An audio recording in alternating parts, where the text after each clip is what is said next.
Shalom, shalom. Estamos iniciando a tarde com a Torá. Hoje, dia 1º de dezembro do ano 2021, pelo nosso calendário judaico. Aliás, pelo nosso calendário gregoriano. E pelo nosso calendário judaico, nós estamos hoje no dia 27 de Kislev do ano 5782. Hoje, até o pôr do sol, nós estamos no terceiro dia de Hanukkah. E a partir do pôr do sol, como o dia judaico ele começa do pôr do sol até o próximo pôr do sol.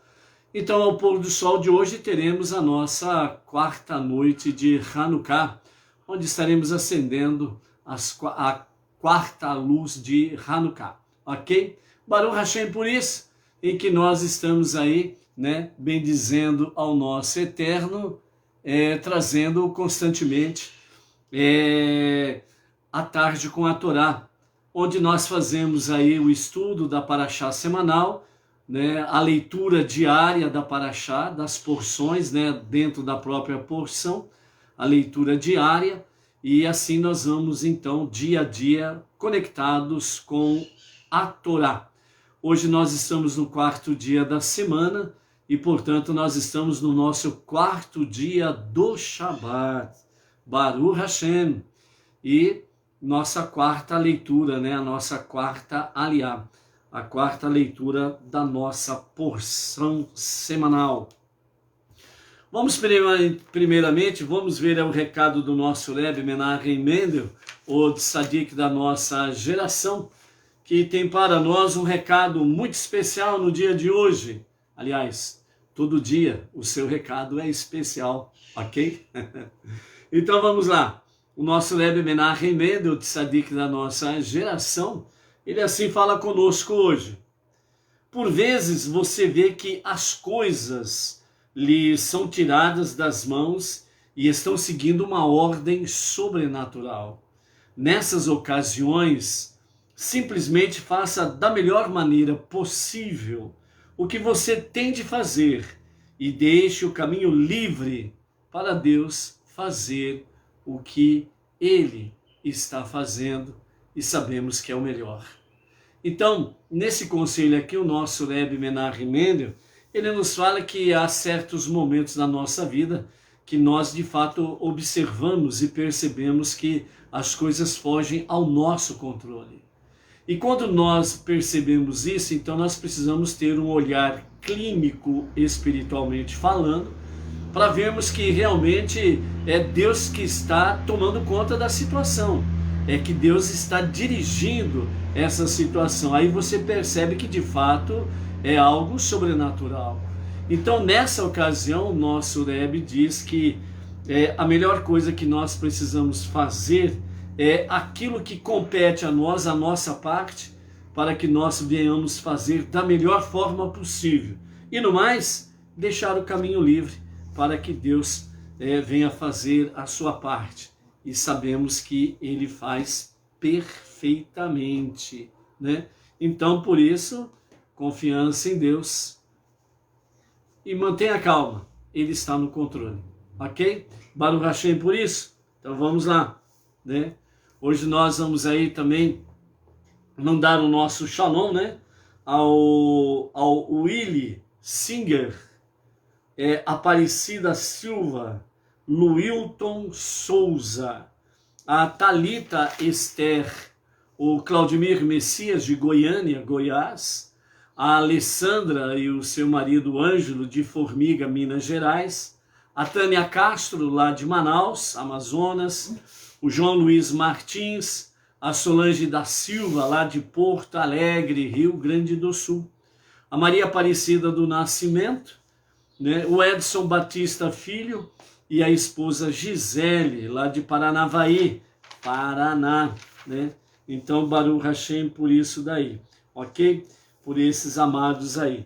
E também o nosso shalom a Malu, Distrito Federal, a Donária Carmo, o seu esposo José Luiz, lá de Lisboa, Portugal, a Marli Istael e o marido Ananias, lá de Vitória, Espírito Santo, Baruch Hashem, o casal Berenice e Cássio Altafini, também lá de Campo Grande, Mato Grosso do Sul, né?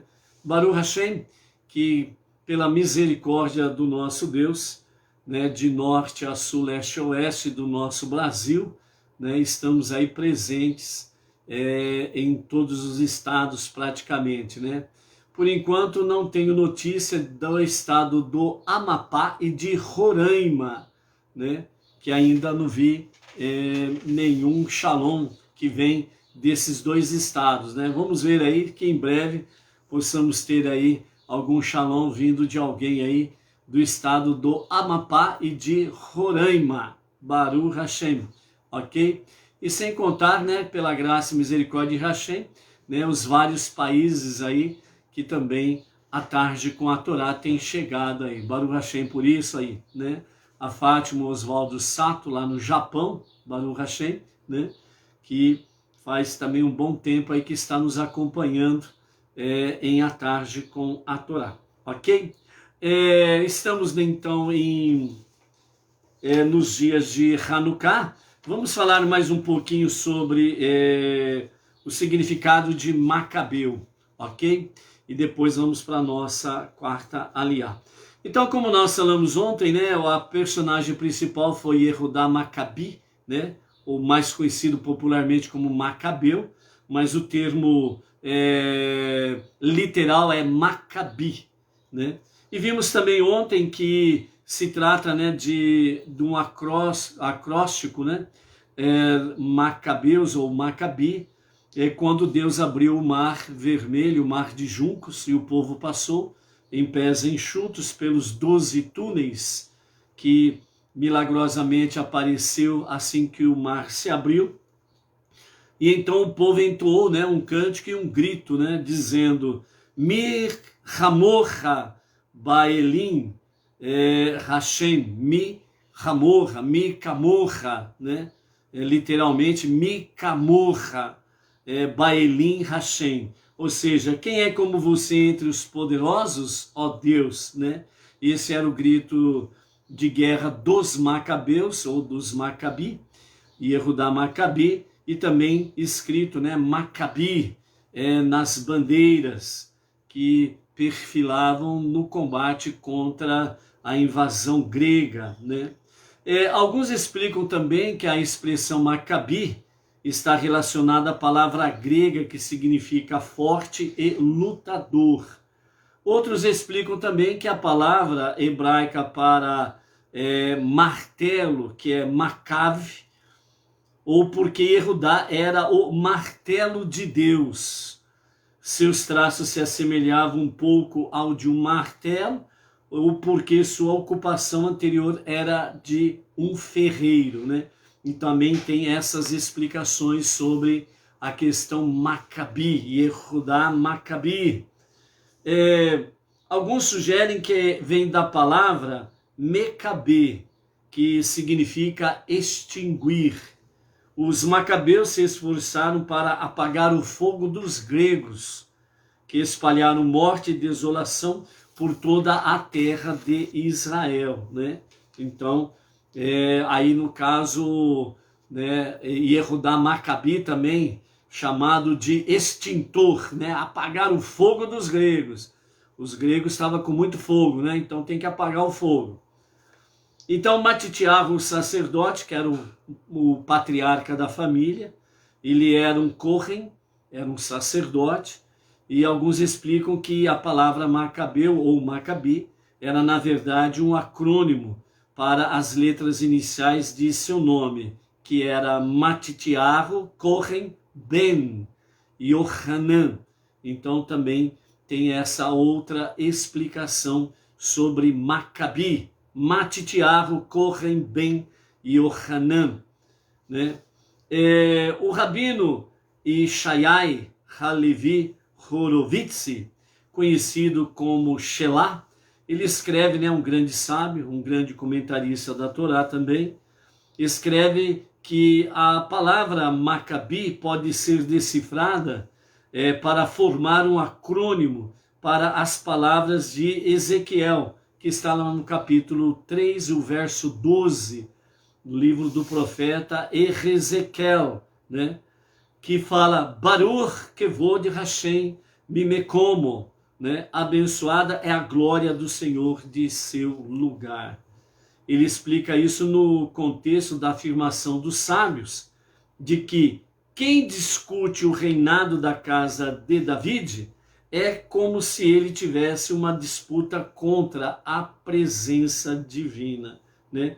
Então, nesse aspecto aqui, dentro da própria história dos Macabeus, a família Macabi, né? E o nome também Macabi, que vem Baruch kevod Hashem mimekomo, né? Abençoada é a glória do Senhor de seu lugar.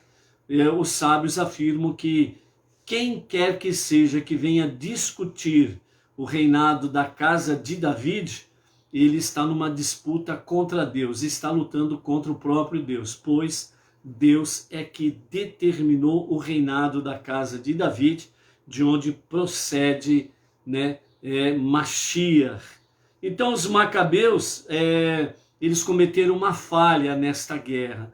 A falha que eles cometeram foram que, depois de encerrado a batalha, eles deveriam voltar ao seu sacerdócio e deixar o reinado para a casa de David, né? Ou seja, a descendência correta aí da casa de David. Mas, né, eles acabaram assumindo o reinado e essa foi chamada, né, a grande falha da família dos Macabeus, né?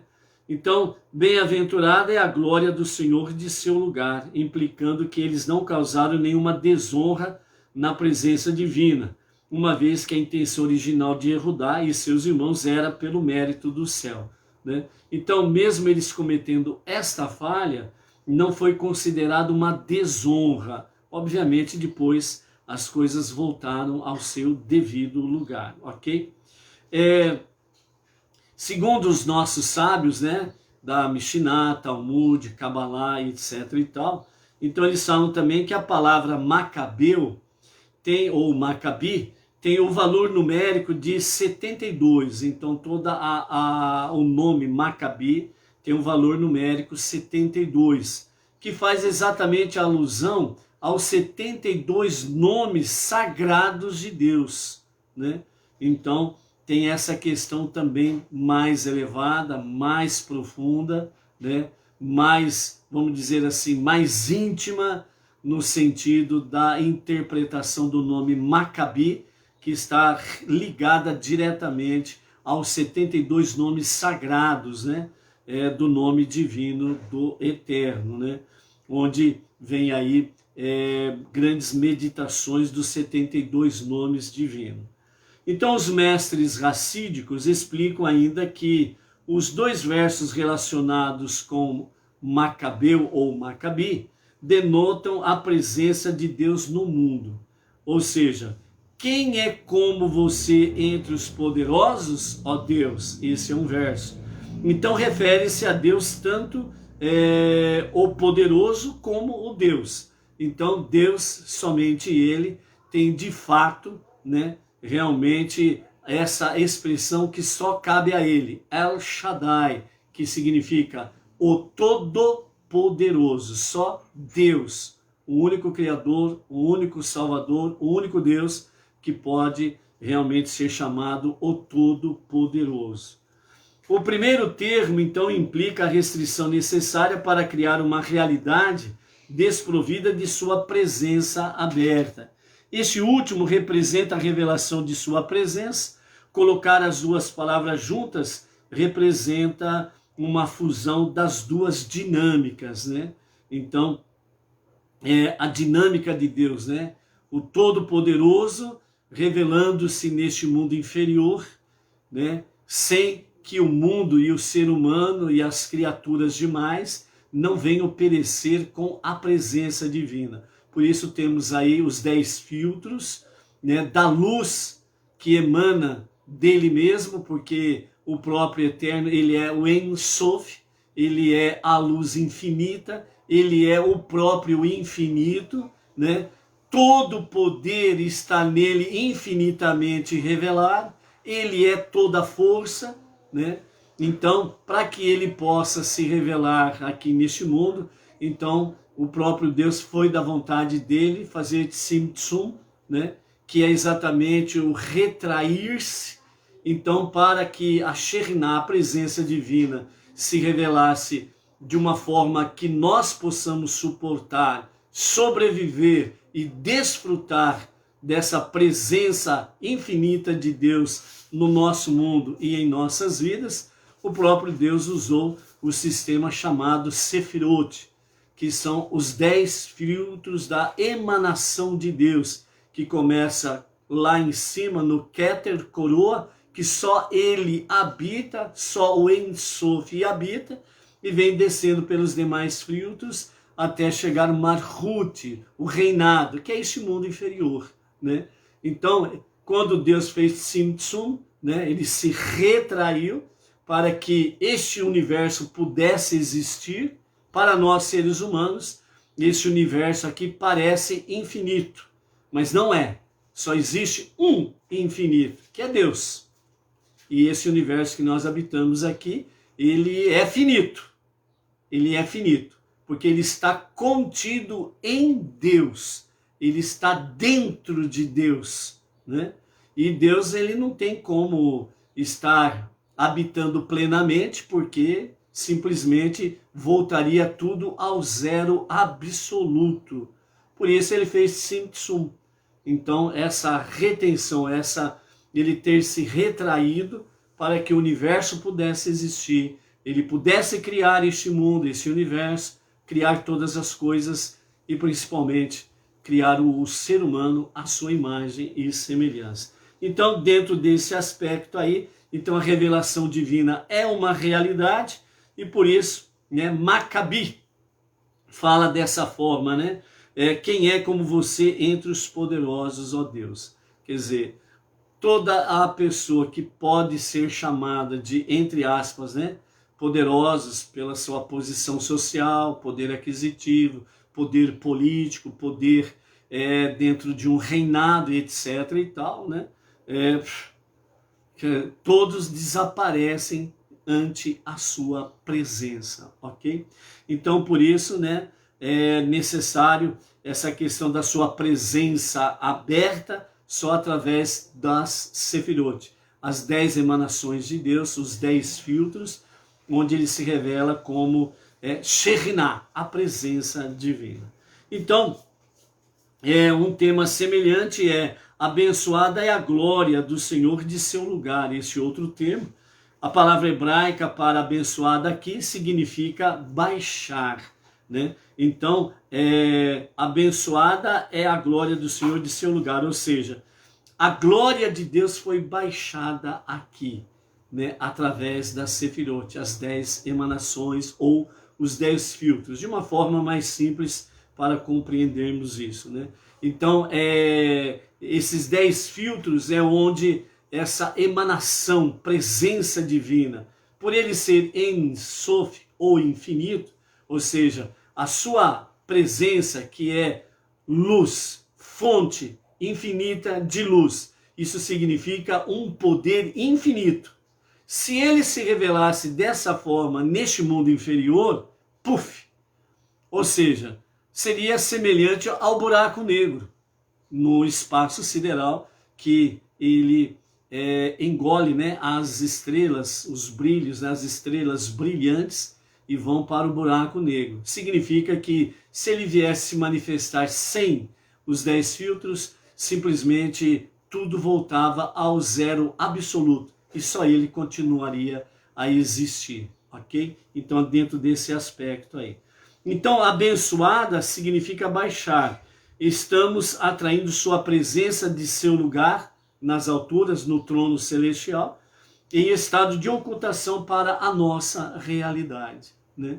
Então, dentro dessa realidade, né, a Shekhinah, a presença divina, nós atraímos através realmente dos nossos 5 alicerces, né, que nós temos, né? A Teshuvah, Tefilá, estudo da Torá, estudo das 7 leis universais e a Tzedakah.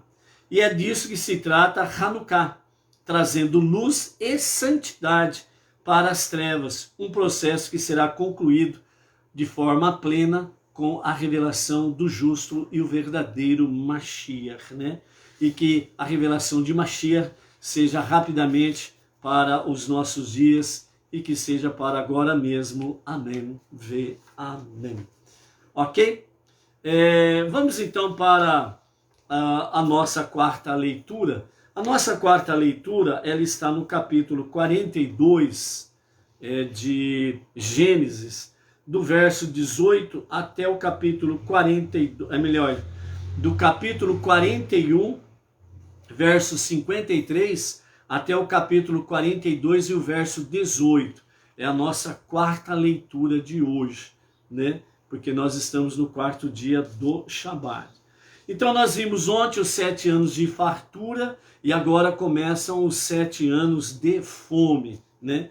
Então, com os comentários de Rashi, nós temos aí os 7 anos de fartura que se passaram no Egito, terminaram, e os 7 anos de fome começaram exatamente como José dissera, que aconteceria. Houve fome em todas as outras terras, mas no Egito inteiro havia pão, graças ao programa de armazenamento de Yosef, né? Então, dessa forma, as nações e o próprio povo israelita, aliás, o próprio povo egípcio, né? Mesmo armazenando, eles vieram logo começar a ter fome, porque os produtos apodreceram quando eles armazenaram, né? Eles não armazenaram de forma sábia e nem com temor aos céus. Então os produtos apodreceram rapidamente, né? Enquanto que o armazenamento de Yosef, né, foi com sabedoria e temor aos céus, temor a Deus, e ele, né, usou uma estratégia, né? Os produtos que eram trazidos para o armazenamento, ele mandava trazer porções da terra do local em que os produtos foram semeados, e ali eles cresceram. Então ele mandou que cada produto viesse com um pouco de terra, e quando ele ia armazenar esses produtos, então ele colocava essa terra e depois colocava por cima os grãos, e dessa forma os grãos não apodreceram. Obviamente, ele fez uma coisa natural, mas ao mesmo tempo aconteceu algo sobrenatural, a bênção de Deus, para que não houvesse o apodrecimento dos alimentos, correto? Então, dessa forma, assim aconteceu. Na sequência, quando os homens se dirigiram a José para negociar, né, os grãos, então naquele momento Yosef, ele lembrou de Avraham, e que Deus lhe tinha dito, né, a Avraham, para circuncidar todo varão que pertencia a ele, né? E assim Avraham fez na sua casa, circuncidou todo servo, escravo, etc. e tal. Então, quando Yosef, ele tem esse pensamento, essa visão, então ele fala, peraí, então, como eu sou abaixo do faraó, eu sou o senhor de todos aqui no Egito, então esses homens me pertencem. Então todos os homens do Egito vão precisar circuncidar, né?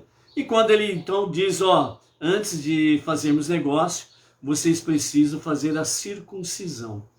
Obviamente, egípcios, não judeus, obviamente, né? O que? Fazer circuncisão, isso não é coisa nossa, né? De jeito nenhum. Vai mexer no nosso órgão reprodutor? De forma alguma. Os egípcios valorizavam muito o órgão reprodutor, por quê? Porque eles estavam na idolatria, na luxúria, na prática, melhor dizendo, dos sexos ilícitos, né? E mexer no órgão reprodutor, falou, epa, pode parar, e aqui não. E então, ele falou, então tudo bem, tchau. E aí eles foram o quê? Foram reclamar com o faraó, né? E aí eles reclamaram com o faraó, o José está dizendo aqui que nós temos que circuncidar para poder negociar os grãos. Nós estamos já entrando na fome, não temos alimento lá para a família, etc. e tal. E aí, como que fica? Agora, nós não somos judeus, nós vamos fazer circuncisão? Aí o faraó pensou, e tem um Midrash que diz que o faraó, ele ficou assim meio receoso, para não dizer inteirinho receoso, né, de querer contradizer a ordem de Iosif. Então, tem um Midrash que fala que o faraó pensou, mas peraí, se os produtos dos egípcios apodreceram nos seus armazéns e o de José não apodreceu, talvez ele tenha lançado alguma maldição sobre os egípcios. Se eu for entrar numa contradição contra Iosif, ele também pode me amaldiçoar e também vai apodrecer a alimentação para nós aqui, para mim, minha família, a casa real, e nós vamos passar fome. Todo Egito vai passar fome, né? E ao mesmo tempo, segundo o Midrash, fala que o faraó, ele tinha aquele segredinho com Iosif. Lembra lá atrás que nós vimos?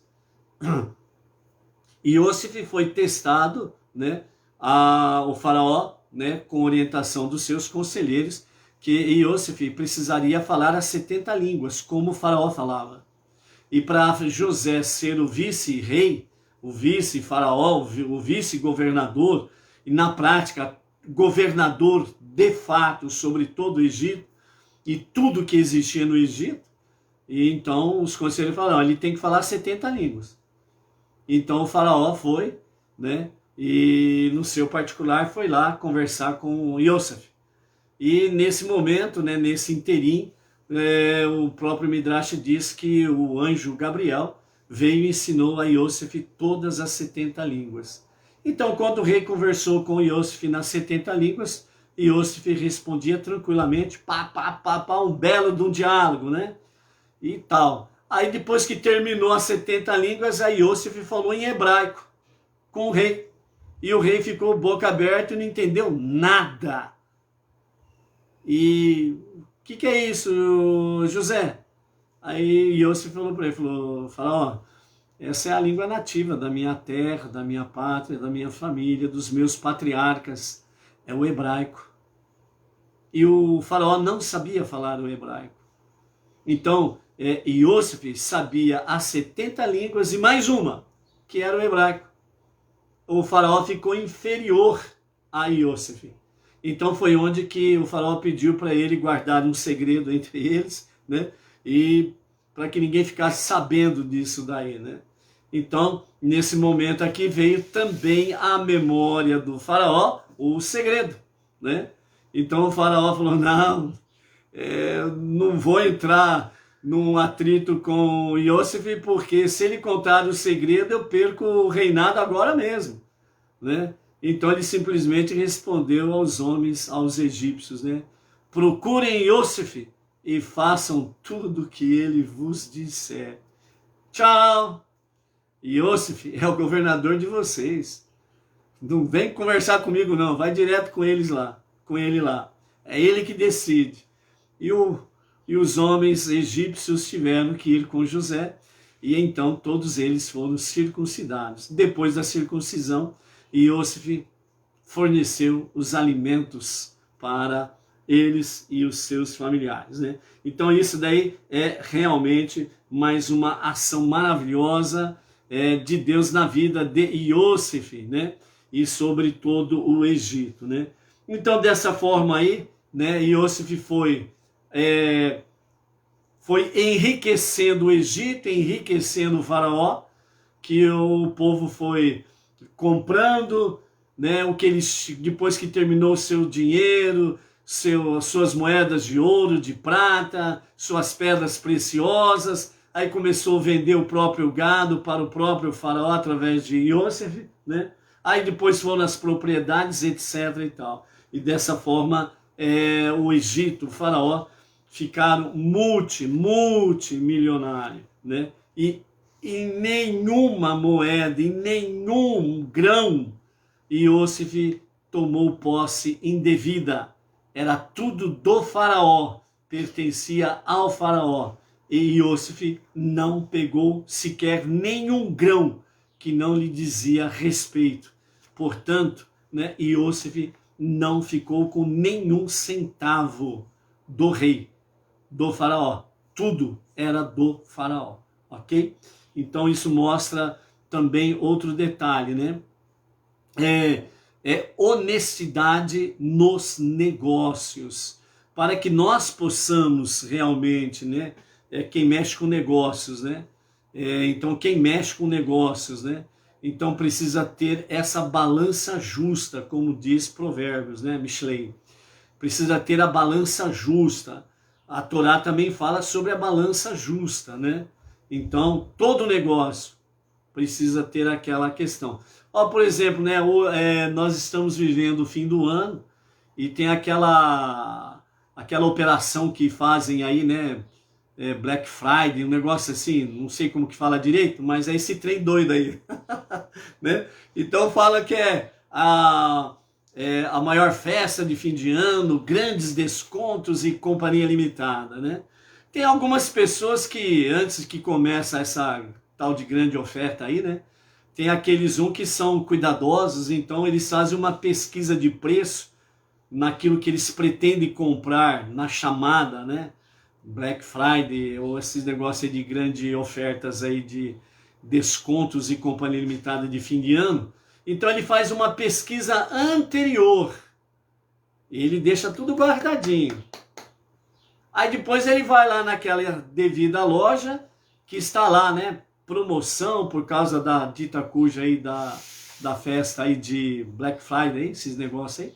E então ele vai lá e ele dá uma olhadinha lá, né? Então, um exemplo, né? Então ele vai lá comprar uma panela de pressão. Ele viu o preço antes lá, estava R$90, né? Agora ele chega lá e olha lá, tá 95. Ué, não é a festa da promoção, caramba? Ô vendedor, puxa vida, vem cá. Essa panela de pressão, esse preço mesmo? Ô, super oferta, meu senhor! É uma super oferta! Aproveite que está acabando as panelas de pressão. Aí o comprador fala assim, mas peraí, tem um detalhe. Ó, eu vim aqui a semana passada e o preço estava R$90. E por que está 95 agora? Entendeu? Então a mesma coisa, quem mexe com o negócio, então não pode fazer propaganda enganosa e nem enganar os seus clientes ou consumidores, né, dessa forma. E Yosef aqui mostra-nos o exemplo que nós precisamos ter honestidade em tudo que nós fazemos, né? Então por isso quem mexe com negócios, cuidado com essa brincadeira aí, né? Que você está mexendo com mandamentos divinos. São chamados os mandamentos proibitivos, que são aqueles que dizem, não faças tal coisa, que a sua balança não seja enganosa, significando que você não pode ser desonesto nos seus negócios, ok? Então esse é um exemplo aí, e Yosef mostrou que nós temos sim condições de fazermos, mesmo estando no meio do mundo, mesmo estando no meio dos negócios, mesmo estando no mundo materialista, mundano e profano, nós não podemos nos contaminarmos com a desonestidade que o mundo usa aí para enganar as pessoas e levar vantagem, certo? Nós precisamos ter consciência de que todo o nosso sustento vem de Deus, não dos negócios que se faz de forma ilícita. O nosso sustento vem de Deus. Tudo vem de Deus. Ponto final.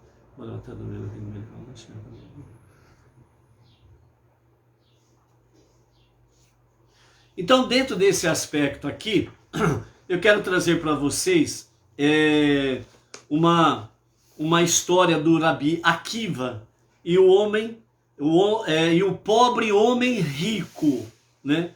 Então essa história aqui, ela nos fala da seguinte forma. O Rabi Akiva, ele ganhou, né? Ele queria vender uma pérola, ele tinha uma pérola muito preciosa, e o objetivo dele era vender a pérola para que ele pudesse aplicar realmente na yeshiva, na escola de estudos, e etc e tal, favorecer os alunos, a própria yeshiva, etc e tal. Então, ele tinha uma pérola muito preciosa, o seu valor era muito alto, ele tentou vender, mas ele não conseguia vender, porque ninguém tinha dinheiro para comprar aquela pérola preciosa, né? E nessas idas e vindas na cidade, oferece aqui, oferece ali, etc. e tal, num belo dia ele passou próximo a uma roda onde havia ali pessoas, um grupo de pobres, pessoas pobres da cidade, que estavam ali sentados, reunidos ali na praça e conversando. E eis que um entre eles levantou-se, vestido de forma realmente como um pobre, né? E levantou-se ali e foi lá, o Rabi Akiva, eu estou sabendo que o senhor tem uma pérola para vender aí, etc e tal, e então eu gostaria de poder te ajudar e comprar essa pérola. O Rabi Akiva olhou de cima para baixo, olhou, falou, mas como? Ninguém tem dinheiro para comprar essa pérola tão valiosa que é. E esse homem pobre que levantou do meio da roda dos pobres da cidade, maltrapilho, falando que quer comprar a minha pérola. Como pode um negócio desse? Só pode ser piada. Mas aí o homem, falando muito sério, né, falou para ele, falou, vamos até a minha casa, que lá a gente conversa e fecha o negócio. O Rabi Akiva falou, apareceu um comprador, um suposto comprador, vamos ver onde que vai essa história. E ele foi acompanhando, ele já foi imaginando, segundo, né, os nossos sábios relatam aqui, a história do Rabi Akiva, né? Ele falou, bom, vamos ver, né? Vou lá na casa desse pobre homem, esfarrapado, vestido dessa forma. Provavelmente sua casa deve ser uma casa que é uma casa de um mendigo, né? Uma casa muito simples, pobre, né? E vamos ver lá o que acontece. Apareceu, vamos ver. Vamos até o fim, porque Deus é tudo. Tudo é Deus, há sentido, há propósito. Então, dessa forma, então, Rabi Akiva seguiu aquele homem e foi até, então, a sua casa, né? Então, foi seguindo, foi conversando e foi observando, né? À medida que vai passo a passo, vai observando aquele homem pobre, suas roupas, né? Umas roupas bem esfarrapadas, etc e tal, né? Ele falou, bom, provavelmente a casa dele deve ser uma choupana, uma casinha casebre, coisinha simples, né? Mas tudo bem, né? Vamos lá. Então, dessa forma, o Rabi Akiva seguiu o pobre homem e aí então eles foram se aproximando de uma casa e quando ele olha a casa, né, ele admira aquela casa porque ele vê que é uma mansão, né? E ele procura a choupana daquele pobre homem nas imediações para ver onde estava, né, a choupana, o casebre daquele pobre homem. E ele não vê uma casa nesse sentido nas proximidades.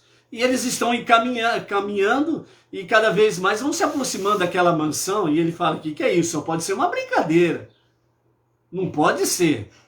Como que esse pobre homem está indo em direção a essa mansão? Meu Deus do céu, né? Então, o Rabi Akiva continua acompanhando o homem e ele então observou que aquele homem entrou pelos portões daquela mansão e imediatamente quando ele entrou naquela linda mansão, vieram então os criados muito bem vestidos, muito bem trajados, né? E vieram exatamente, né, tratando aquele pobre homem com uma expressão de respeito, senhor daqui, senhor dali. E o Rabi Akiva, ele estava acompanhado dos seus alunos. E eles estavam contemplando tudo isso, falando, meu Deus do céu, como que pode um negócio desse? E aquele pobre homem, maltrapilho, virou para o Rabi Akiva e falou, quanto custa? Quanto que é a sua pérola? E o Rabi Akiva, então, deu o preço e ele mandou os seus servos, aquele pobre homem, mandou os seus servos entrarem na casa e trazerem lá o baú com o respectivo valor das moedas de ouro para pagar aquela pérola. E trouxeram, e ele entregou a pérola e ele pegou, os seus alunos pegaram então aquele baú com o valor da pérola. Então o Rabi Akiva ficou um monte de ponto de interrogação. Ele falou, não, eu não vou sair daqui sem respostas. Como que pode isso? Um maltrapilho se assenta na praça pública vestido dessa forma, junto com os pobres. Não, o que é isso aqui? Vamos conversar. Então ele começou a conversar e falou: por que usas roupas de pobre? E por que sentas no banco dos mendigos da sinagoga? Então explicou o homem: Rabi, a vida de um homem não é curta? Em breve estarei na sepultura, para lembrar a mim mesmo que não vou ter minhas riquezas para sempre. Sento-me com as pessoas pobres. Deste modo, não fico orgulhoso por causa da fortuna que Deus me deu. E também há outra vantagem: sentar entre os pobres. Se alguma vez perder a minha fortuna, não ficarei aborrecido, porque sei que um mendigo e um homem rico são iguais, não há diferença. Como se diz, não fomos todos criados por um Pai e um mesmo Deus? Eu sei que Deus odeia as pessoas orgulhosas. Quando Rabi Akiva ouviu isso, ele elogiou o homem. E então ele, muito agradecido, com uma eterna gratidão àquele pobre homem maltrapilho, ele levou o seu dinheiro para poder aplicar na yeshivá, na escola de estudos, para que pudesse ter sustento para os alunos e para que pudesse adquirir novos alunos pobres que não tinham condições de poder arcar com os estudos de vários anos de uma yeshivá. E ele foi embora e disse: eu gostaria que todas as pessoas ricas tirassem um exemplo de sua humildade, exclamou Rabi Akiva. Então, portanto, amados, qual que é a diferença do pobre e do rico?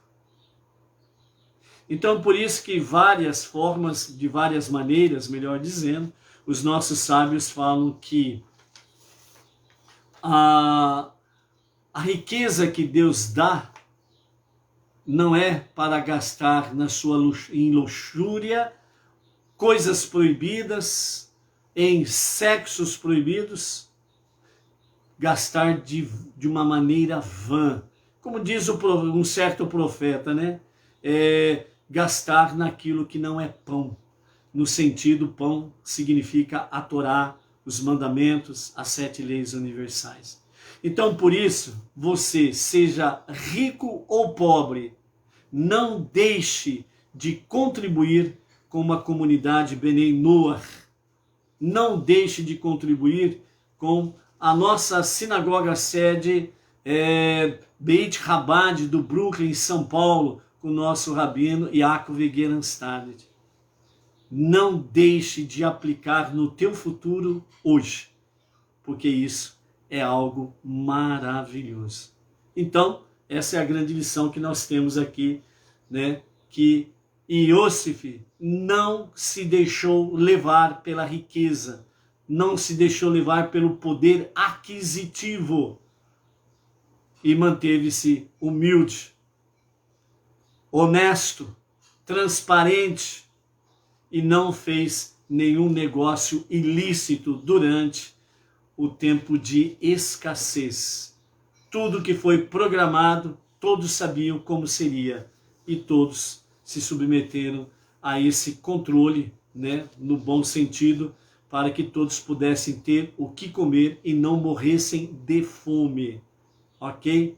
É diferente do que estão tentando fazer na atualidade nos 4 cantos do mundo, escravizar as pessoas e fazer com que elas morram ou de doença, que você sabe qual é, ou de fome.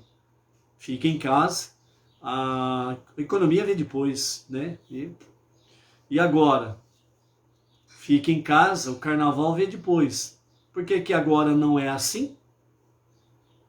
Entende por que os perversos deste mundo querem de todas as formas escravizar as pessoas? Observe os chamados poderosos, né, em que eles não usam fantasia na cara, mas os escravos, os servos usam. Há pouco tempo atrás, num encontro de líderes mundiais, né, o famoso, né, diretor, né, que cuida da saúde mundial, ele conversou abertamente com várias e várias pessoas sem a fantasia da cara.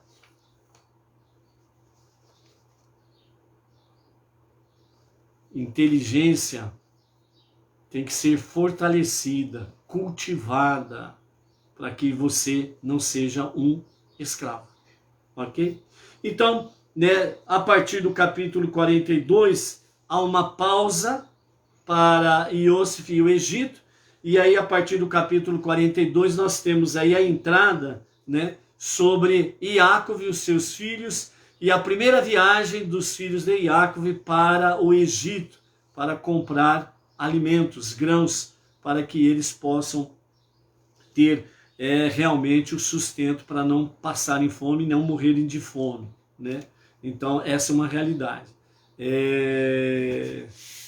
Para quem tem a mesa cheia, para quem tem geladeira cheia, para quem tem um bom saldo bancário, ficar em casa e ficar lacrando é uma maravilha. É uma maravilha. Vocês já observaram que durante esse período aí, muitos lacradores dentro desse campo aí ficaram postando nas redes sociais vinho, uísque, bebidas diversas, carnes de diversos cortes e de cortes nobres inclusive, né? E o coitadinho lá, é justo fazer uma postagem desta? É para refletir.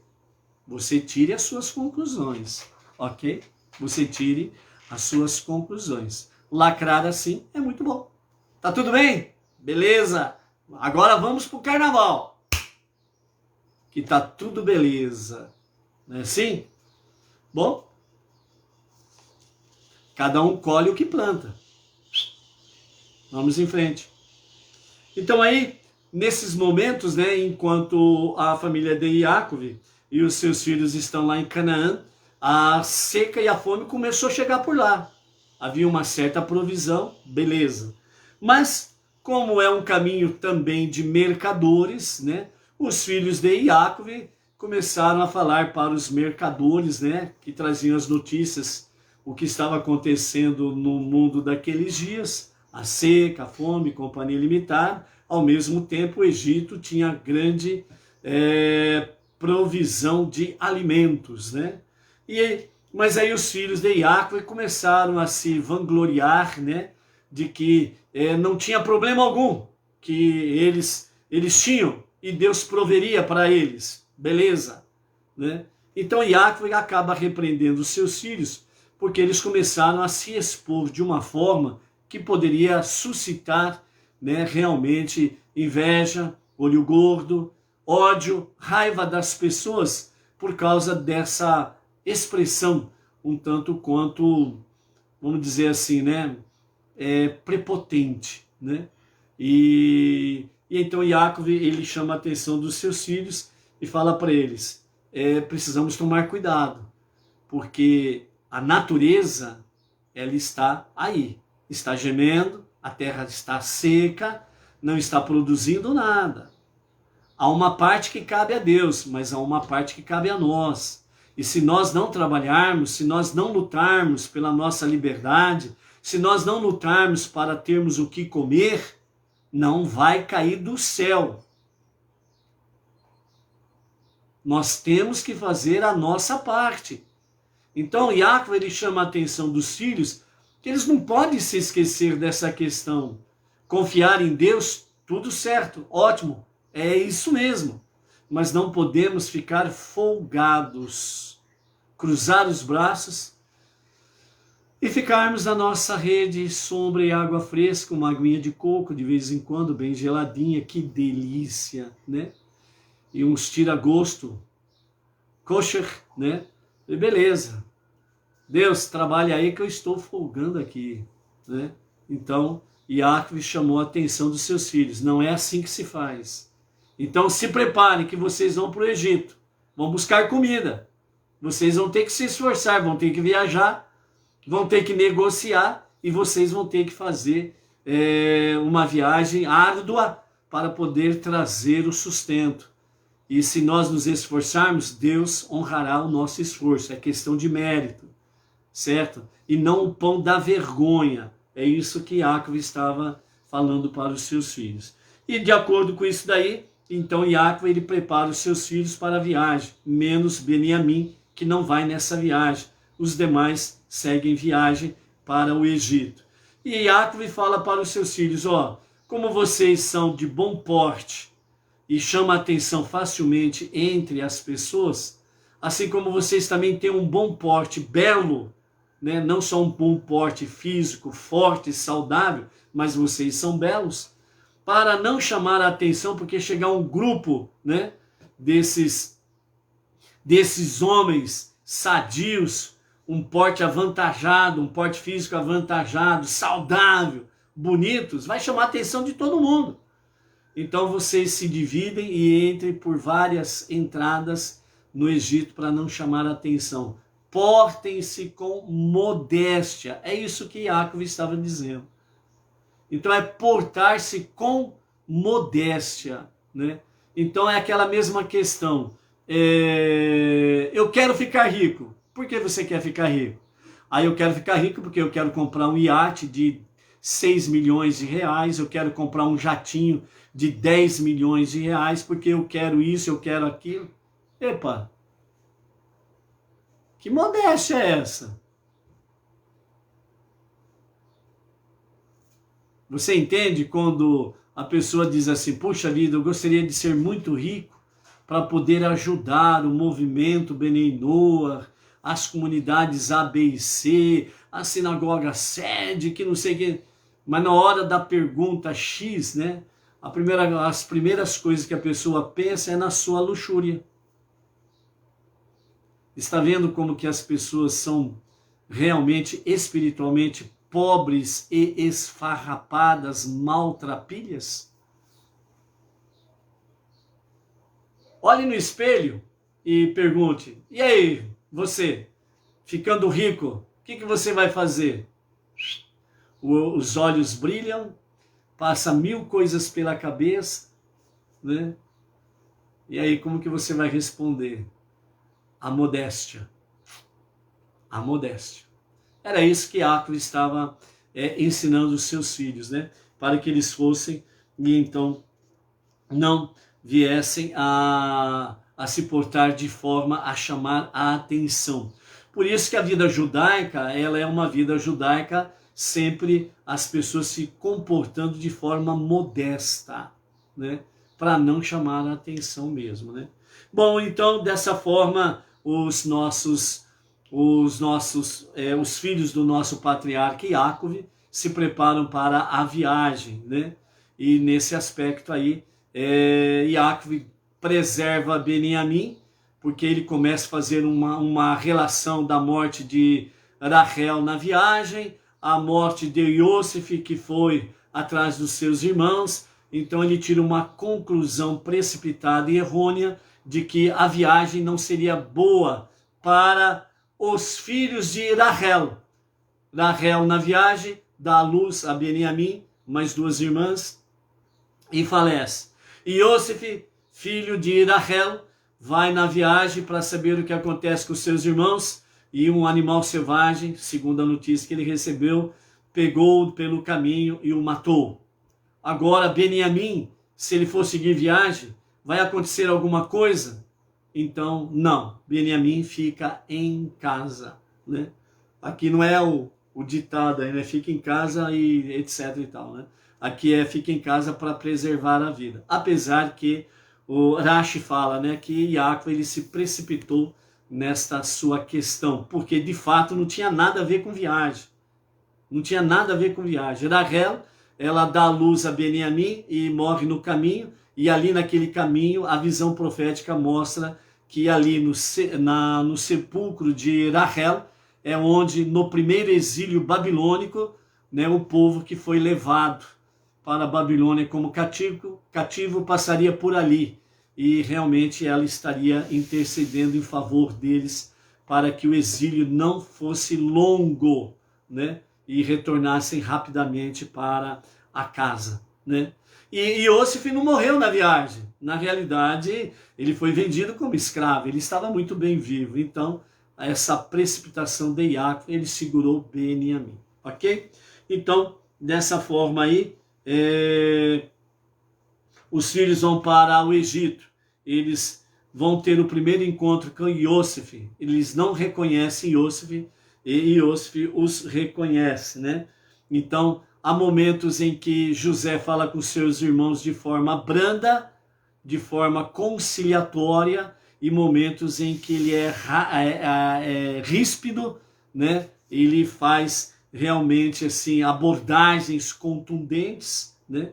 Então, segundo a Rashi, ele fala que esses momentos fraternos que ele lida com seus irmãos é para que no momento oportuno da revelação que ele era José, era para que eles pudessem recordar esses momentos e eles pudessem realmente ter um encontro fraterno nesse sentido aí, né?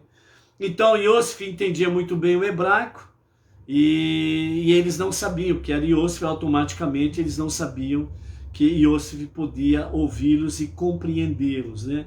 O intérprete de Iosif era exatamente o seu filho Menashe, que falava com eles, né, nesse sentido, para poder conversar, né, os filhos de Jacob com o vice-governador, o intérprete, né? E nessa conversação, Iosif vem e acusa-os de serem espiões, né? E aí então eles ficam, eles perdem, né, a estrutura, a segurança diante de uma acusação desta, porque na terra estranha, na terra do Egito, sendo acusado pelo vice-faraó, pelo vice-rei, pelo governador de todo o Egito, de serem espiões, eles sabiam muito bem que isso era uma sentença de morte. Eles sabiam disso daí. Então, naquele momento, eles perderam toda a estrutura, toda a segurança. Por quê? Porque eles estavam ali, né? No momento que eles foram pegos nesta surpresa, eles se sentiram totalmente desprovidos de segurança. Então, eles se tornaram pessoas frágeis, né? Então, dentro desse aspecto, eles ficaram ali desarmados, até eles se recomporem, né? Iosif, agindo como governador do Egito, foi tirando deles toda aquela estrutura de estarem seguros e saberem o que responder. Então isso daí tirou deles a guarda. E ao tirar a guarda, eles acabaram falando que não devia. Falaram do pai, que estava com idade avançada, falaram da dor do pai pela perda do filho, né, querido deles, que era Iosif, né, e fala do irmão mais novo, o caçula, que era o consolo, que não veio por causa disto, né, etc e tal. Então, nesse sentido, o Iosif, né, fala com eles, né, mas vocês vieram atrás do seu irmão? Ou vieram atrás de comida? Aí eles falam, não, nós viemos atrás dos dois, viemos atrás da comida e também estamos procurando o nosso irmão, porque o nosso irmão, apesar de nosso pai receber a notícia que ele morreu, mas ele não morreu, e nós queremos levá-lo de volta para poder consolar o nosso pai, né? E aí então, Iosif nesse questionamento fala, mas e se vocês encontrarem o dono dele dar um preço muito alto, muito elevado, o que vocês vão fazer? Ah, nós vamos pagar. Não importa o preço que o senhor dele der, nós vamos pagar e vamos levá-lo de volta para o nosso pai. Aí Iosif diz, mas e se por acaso o senhor dele se recusar a vendê-lo? E então os irmãos dizem, nós o tomaremos. E quando eles falam, nós o tomaremos, então, né, nesses comentários de Rashi, então Iosif vem de novo. Está vendo? Vocês são espiões. Vocês vieram aqui para ver os pontos fracos das nossas muralhas, do nosso exército. Vocês são espiões, sim. E aí, novamente, eles são desarmados, né? Da segurança, etc. e tal, da autossuficiência, né? Foi o que exatamente o pai Yaakov falou lá atrás, quando eles se comportavam dessa forma prepotente para com os mercadores, os viajantes. Vocês precisam se comportar com modéstia, com total confiança em Deus, mas com modéstia, para não serem pegos de surpresa, né? Então, dessa forma aí, José, ele simplesmente jurava pelo faraó que eles eram espiões, que eles seriam punidos e etc e tal, né? Então, toda vez que ele falava alguma coisa em questão de juramento e o juramento dele era falso, ele jurava em nome do faraó. Por quê? Porque não pode fazer um juramento falso em nome de Deus.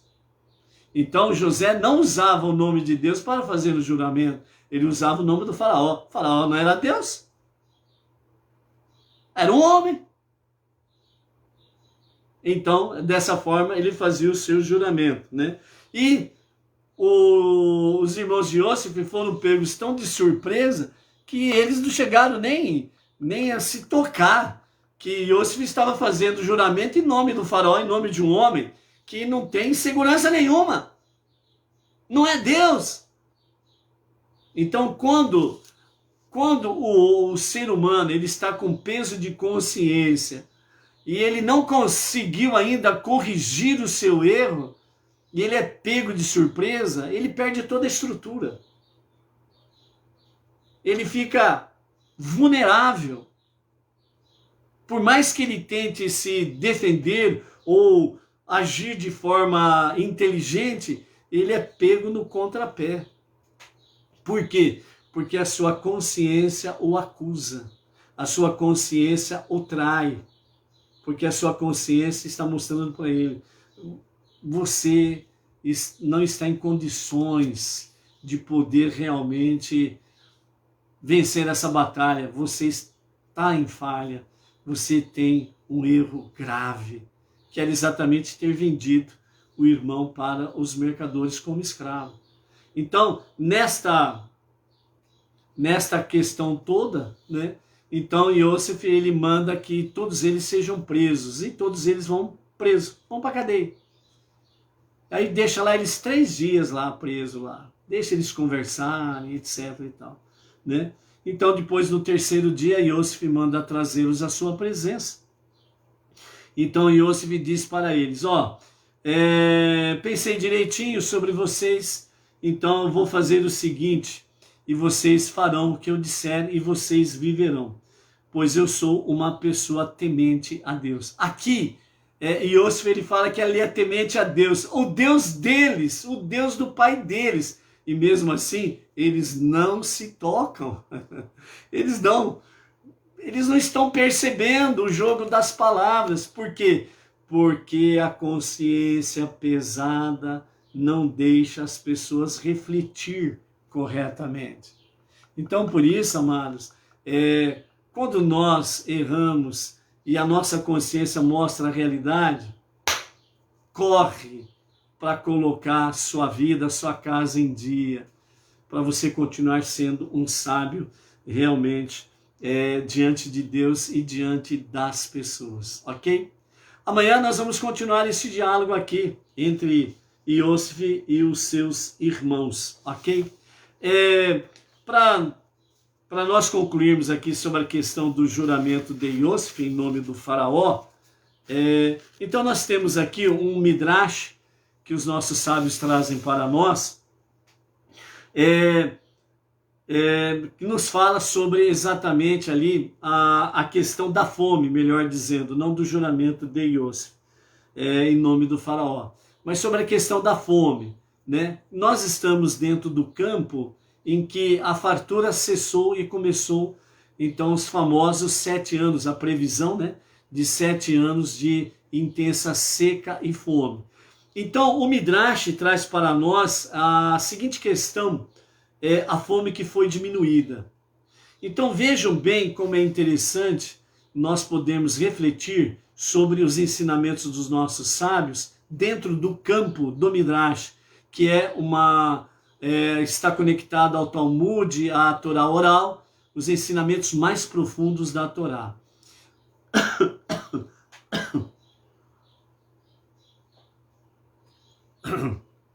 Desculpa aí, gente. Então o Midrash ele fala da seguinte forma: na realidade, quantos anos de fome tinha Deus planejado trazer para o Egito? Quando se faz essa pergunta, todo leitor, de uma forma geral, ele fala assim: 7 anos. 7 anos, 7 vacas gordas, 7 vacas magérrimas, 7 espigas viçosas, 7 espigas magérrimas. Então, são 7 anos. 7 anos de abundância, bons frutos e 7 anos de fome.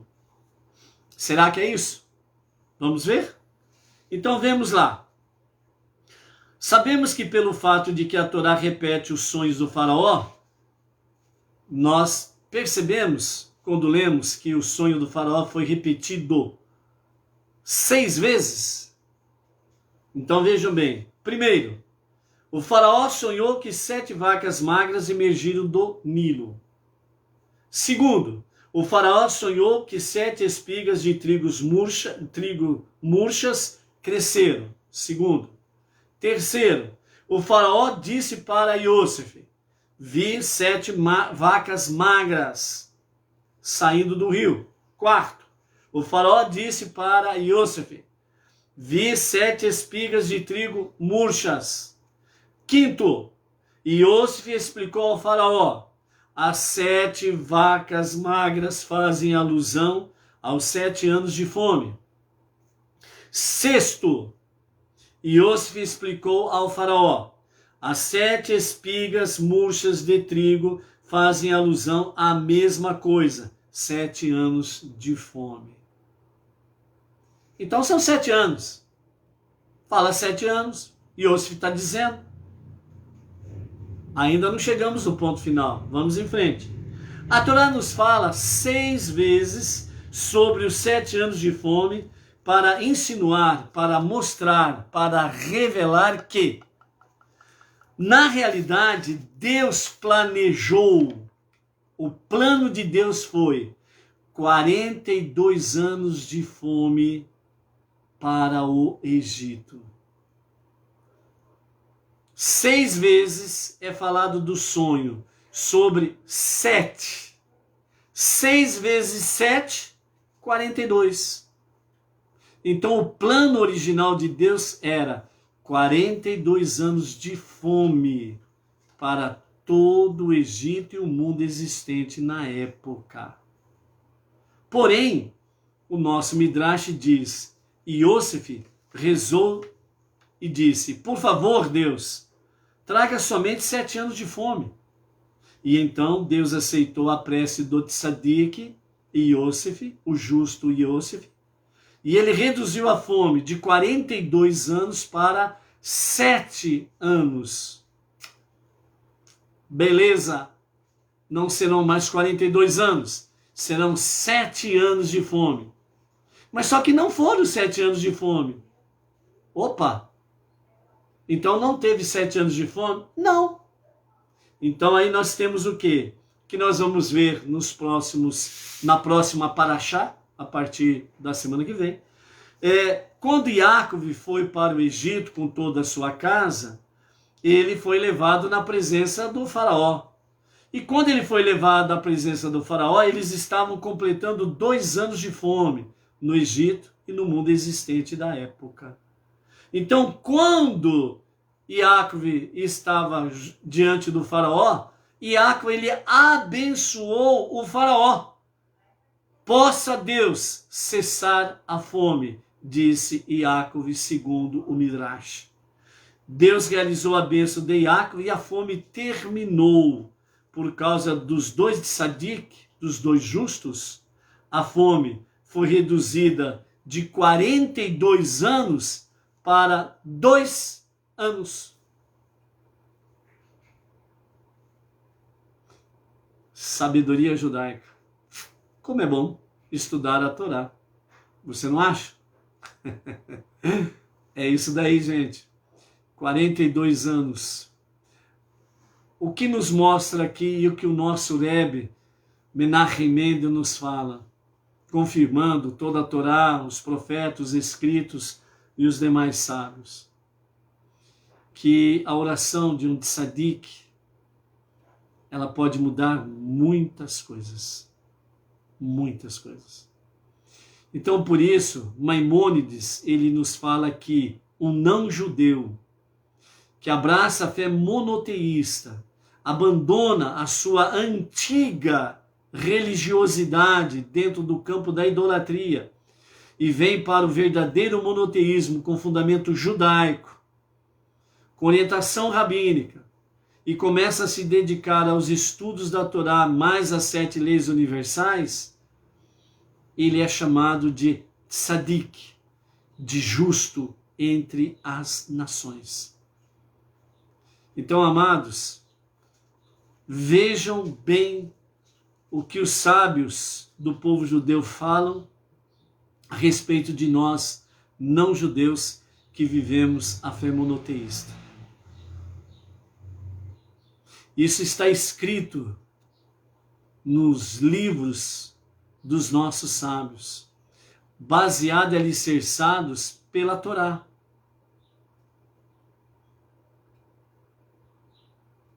Então, nós temos um grande potencial para podermos ajudar, ombro a ombro, o nosso irmão mais velho, o povo israelita, o povo judeu, a transformar este mundo para ser a moradia de Deus. Mudar essa péssima história que está acontecendo nos nossos dias atuais. Mudar realmente... Deixa eu pegar aqui um negócio. Mudar realmente essa perversidade que os dominantes estão tendo aí nos 4 cantos do mundo, traçando planos terríveis para a raça humana, fazendo com que tomem remédios estragados, afetando a sua vida presente e futuro. E agora querem fazer isso com as nossas crianças, os nossos adolescentes e os nossos jovens. A nossa prece é importante para Deus ouvir o nosso clamor e fazer com que esses perversos sejam decepadas as suas pernas e que eles mesmos entrem em caos psicológico, psiquiátrico, uma consciência pesada pelos terríveis crimes que estão fazendo contra a humanidade. Por isso, nós fazemos todo esse período a prece para esses dias de pandemia mundial, redigida pelo rabino Adim Even Israel Steinsaltz, de abençoada memória. A prece que ele falou, a prece que ele fez, a prece que ele idealizou, que elevou ao trono da graça de Hashem, e que isso foi compartilhado nos 4 ventos do nosso planeta, de norte, sul, leste a oeste. Prece para esses dias de pandemia mundial. Compartilhamos essa prece nas nossas redes sociais. Enviamos para, graças a Deus, para centenas de pessoas. E nós continuamos fazendo. Todo dia. A Edna não falha. Todo dia ela faz. Preces para esses dias de pandemia mundial, baseado em Isaías 65, verso 4. E há de suceder que, ainda antes que me chamem, eu os atenderei. E enquanto ainda estiverem a falar, eu já os terei escutado. Nós não podemos deixar de clamar a Deus por esse momento difícil, terrível, sombrio da nossa história. A última vez que a humanidade passou por isso foi na Segunda Guerra Mundial, onde 6 milhões dos nossos amados irmãos sucumbiram nos campos de extermínio. Não podemos esquecer isso e não podemos permitir que isso aconteça novamente. Agora, envolvendo toda a raça humana. Diz a prece: Criador do universo, Pai da misericórdia, promotor da justiça, em tua piedade salva teus filhos e todos os habitantes do mundo que criaste com o atributo da benevolência. Livra-os do inimigo invisível, o inimigo invisível. Resgata-os da morte e protege-os do pavor, do horror, do medo. Envia a tua luz confortadora para iluminar o coração aflito dos órfãos, dos pais e das mães, dos homens e das mulheres que padecem a dor da perda de entes queridos. Conceda plena recuperação aos doentes e aos infectados, aos que lutam para sobreviver ligados a respiradores e aos que se angustiam no isolamento, e dá força, ânimo e esperança ao teu povo, à tua terra e ao teu mundo. Soberano do universo, inspira discernimento em todas as nações para que as pessoas removam de seus corações, nesses dias difíceis, o ódio que porventura nutram umas pelas outras. Nós não podemos fomentar ódio. Nós não podemos fomentar atritos contra o outro. Insufla a luz da tua sabedoria no coração das que sucumbiram ante falsidades, falsas informações, com o intuito de terem lucros. Clareie a mente dos ingênuos que se deixam levar por falsas informações e faz com que o espírito de caridade e justiça impere em teu mundo. Ajuda todos os seres humanos a construir e plantar, a prestar assistência aos que estão assolados pelo sofrimento e a curar as feridas do mundo. Provê completa recuperação aos enfermos da casa de Israel. Israel está padecendo terrivelmente. Precisamos interceder também nesse sentido. Provê completa recuperação aos enfermos da casa de Israel, em qualquer parte do mundo onde estejam, assim como para todos os seres humanos da face da terra.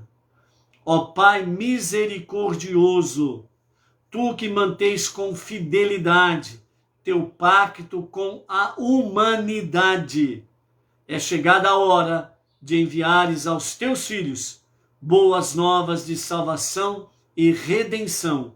Boas novas de salvação e redenção. Boas novas de salvação e redenção. É só dele, do Eterno, que vem boas novas de salvação e redenção, e não do bezerro de ouro que ergueram nos últimos meses. Você entende? E proporcionar-lhes paz e bênção, luz e alegria. Amém. Vê. Amém.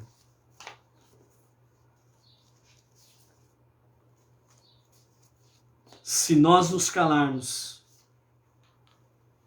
a resposta tarda em vir. Se clamarmos, rapidamente Deus ouve e responde, como está escrito nessa prece. Por isso, não te demores a clamar a Deus.